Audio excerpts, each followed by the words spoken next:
जे उत्तर दिले ते समाधानकारक आहे, पण एकच या संबंधामधला माझा प्रश्न आहे। अध्यक्ष महोदय, ही जी औद्योगिक सहकारी संस्था आहे पुण्याची, यांना निधी देखील वितरित केला आणि निधी वितरित करून देखील हा सगळा प्रकल्प जे आहेत ते निरनिराळे प्रकल्प रखडलेले आहेत। खरं म्हणजे हा ठाणे जिल्ह्यातील शहापूरसारख्या आदिवासी दुर्बल असा ग्रामीण भागातला विषय आहे।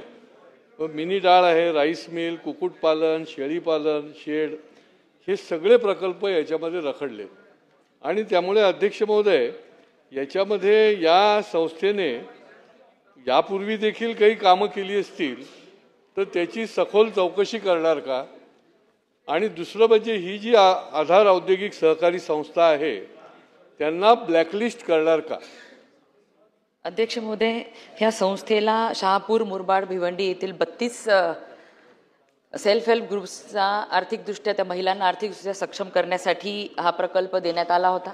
त्यांना निधीसुद्धा देण्यात आला होता, पण ह्या संस्थेने निधी वेळेत खर्च केला नाही आणि परिणामी 1 वर्ष हा प्रकल्प विलंब झालेला आहे। म्हणून ह्या संस्थेला आपण काळ्या यादीत टाकणार आहोत आणि त्यांनी ह्यापूर्वी जे काही कामं केले त्या कामांची सुद्धा आपण चौकशी करणार आहोत।